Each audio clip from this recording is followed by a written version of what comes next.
Sometimes life does not arrive with a clear announcement.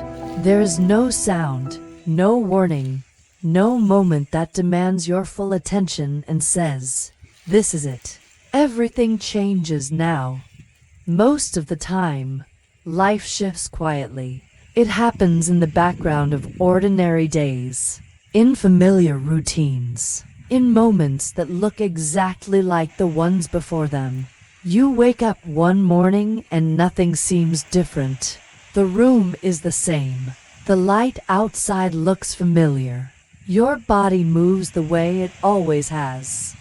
And yet, somewhere beneath the surface, something has changed.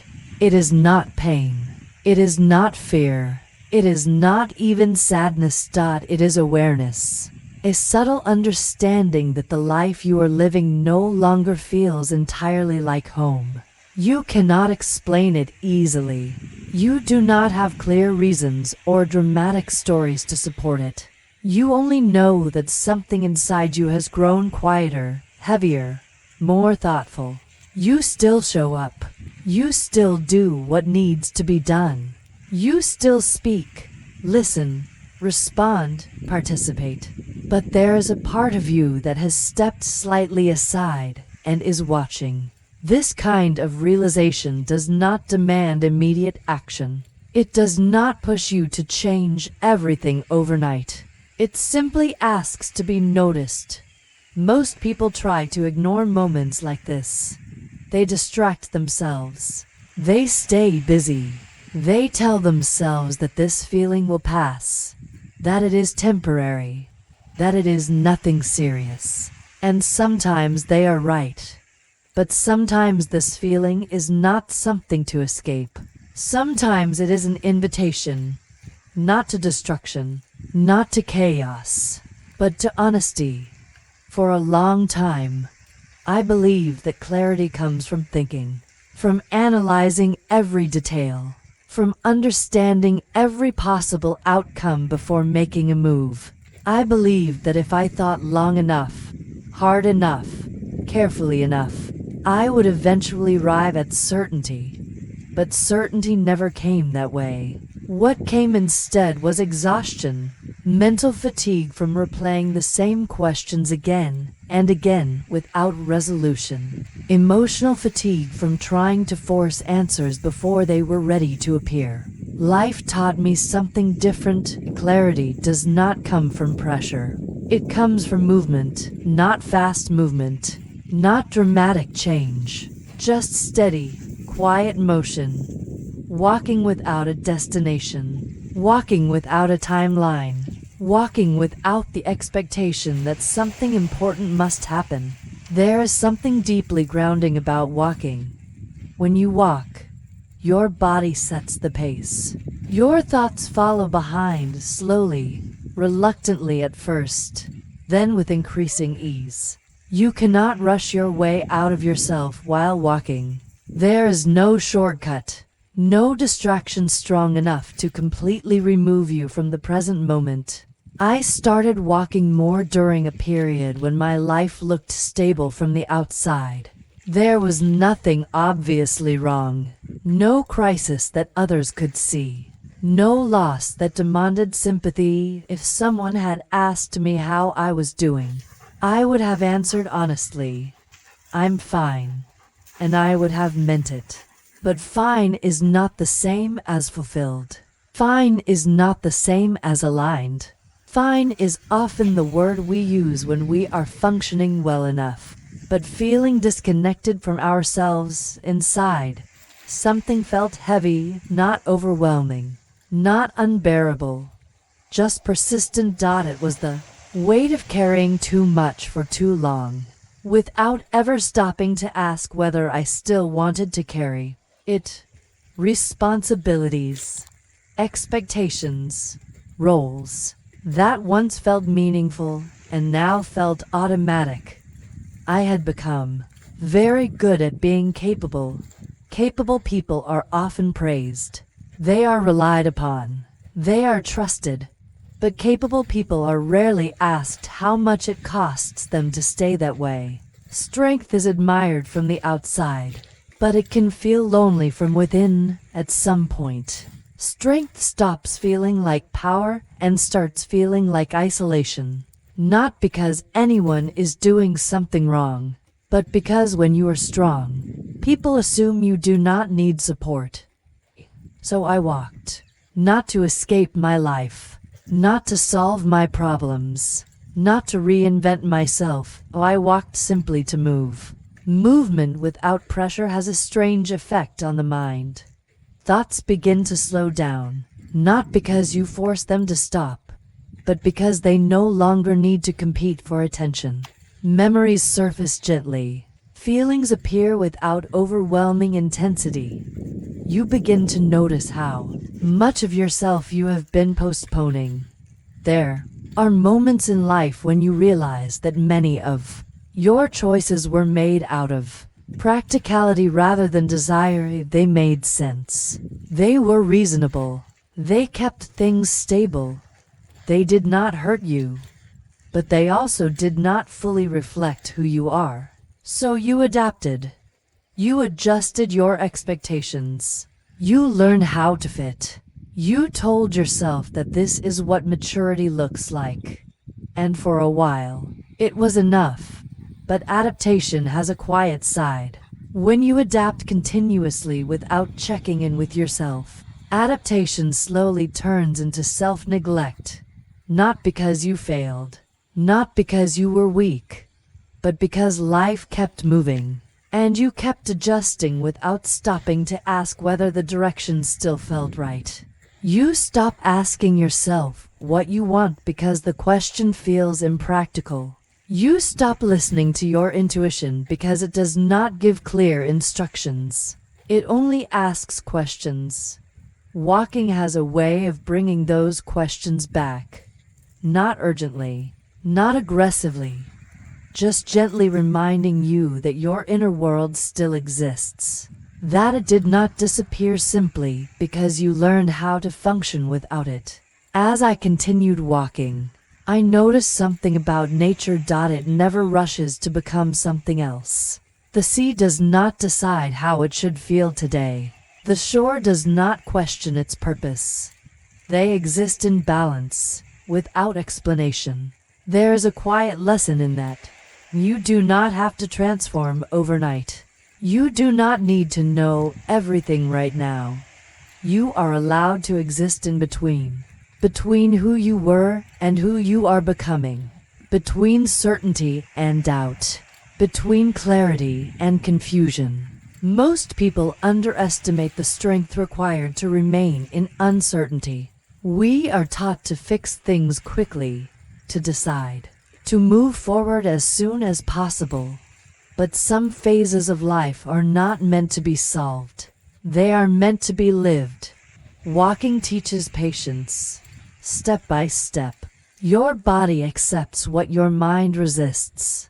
The rhythm of movement reminds you that progress does not always look like achievement. Sometimes progress looks like presence. Sometimes it looks like staying. There were days when I walked without thinking about anything specific, just allowing thoughts to pass without attaching meaning to them. And there were days when memories appeared unexpectedly, conversations I thought I had moved beyond, moments when I ignored my inner voice because it seemed inconvenient or unrealistic. Walking does not judge these memories. It does not demand explanations. It simply allows them to exist. And in that allowance, something begins to soften. You stop being angry at yourself for not knowing sooner. You stop blaming yourself for staying longer than you think you should have. You understand that you did the best you could with the awareness you had at the time. That Understanding does not come from logic, it comes from presence.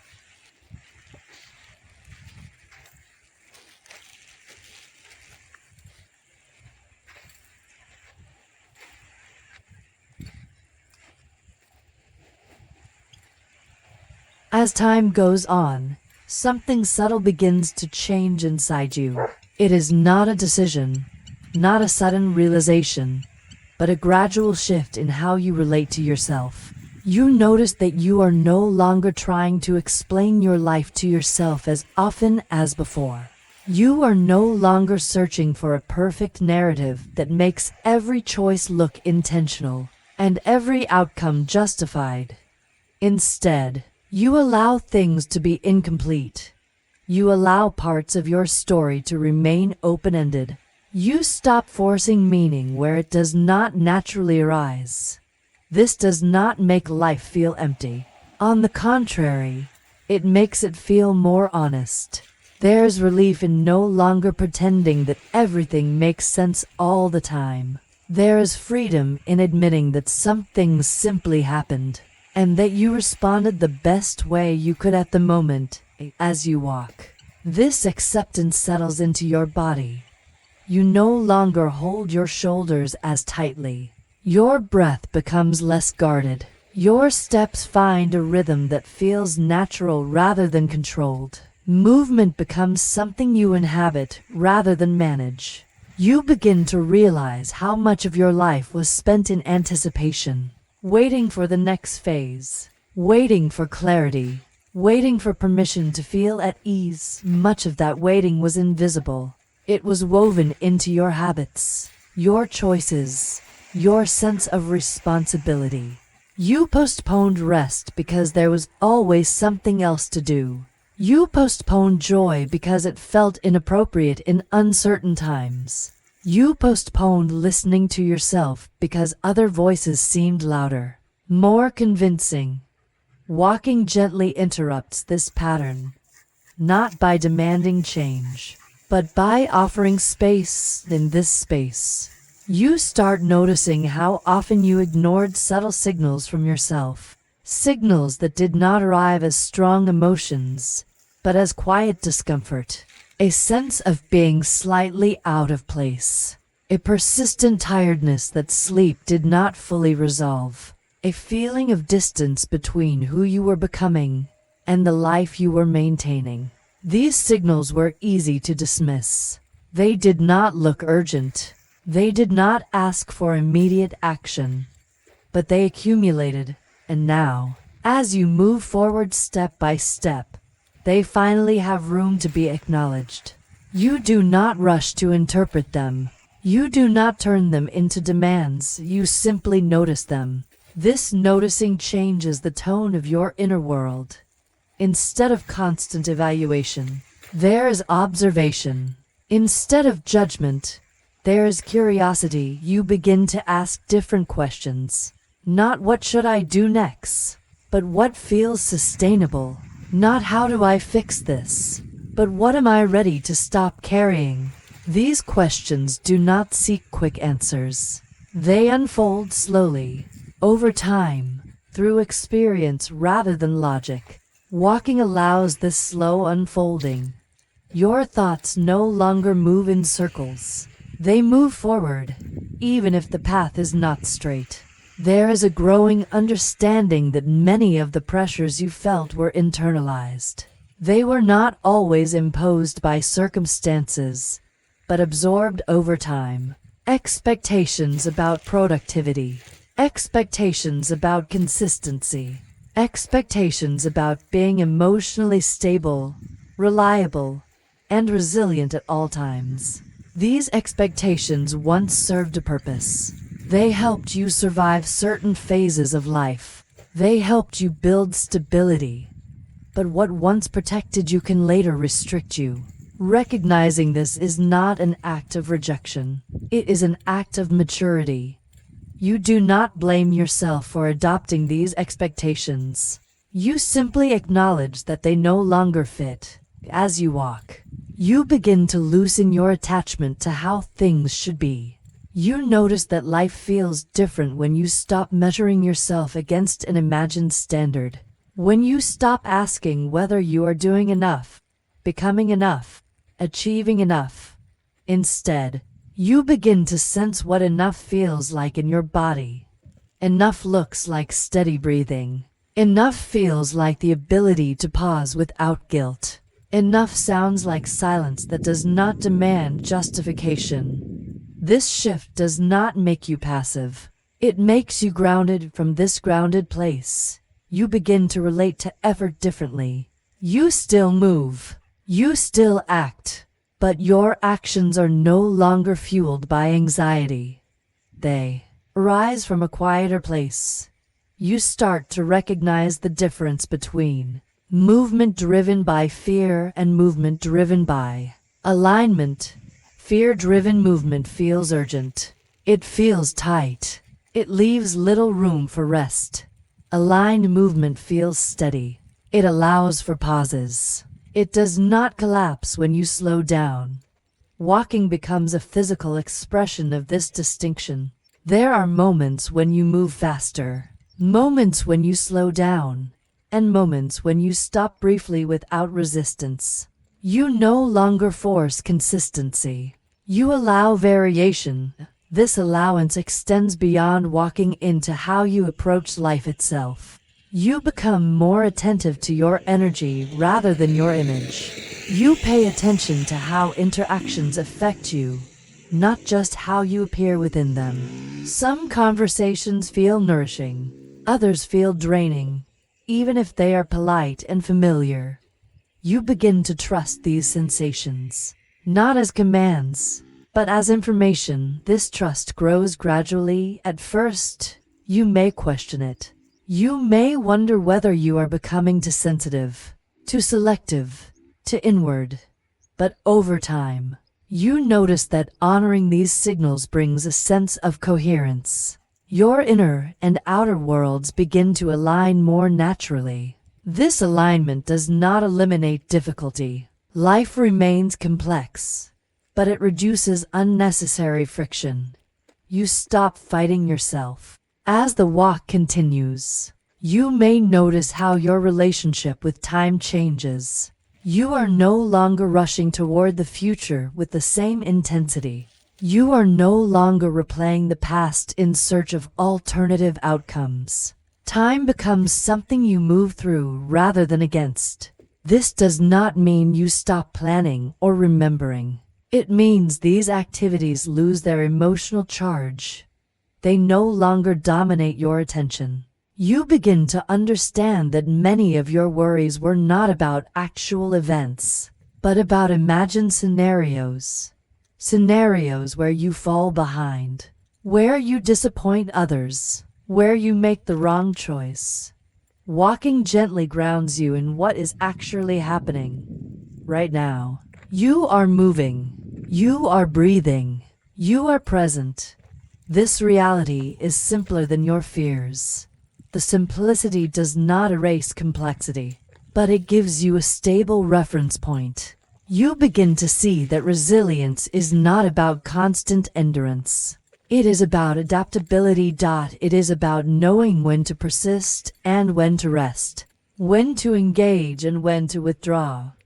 Walking teaches this through repetition. Each step is small. Each step is manageable. You do not take the entire path at once. You take one step, then another. This perspective slowly permeates how you approach challenges.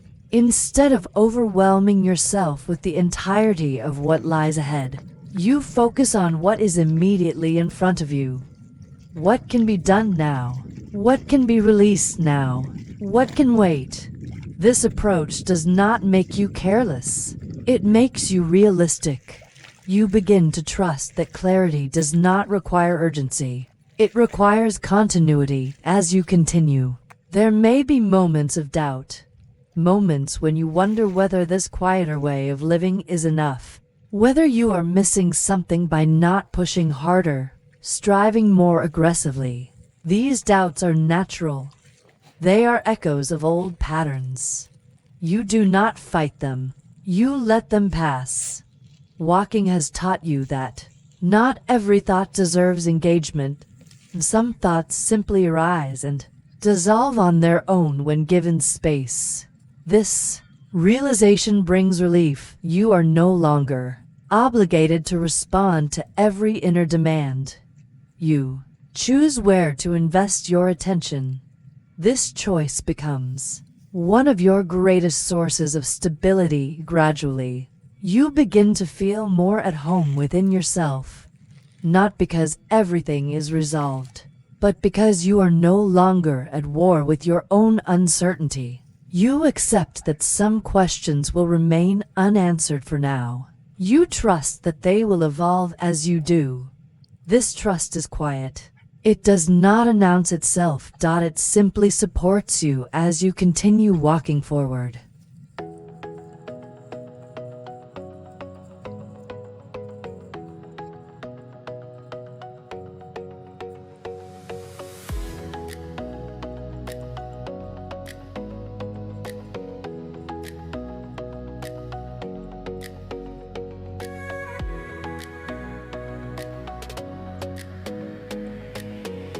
Before this walk ends, there is one simple thing you can do. If this video felt right to you, please start by giving it a like.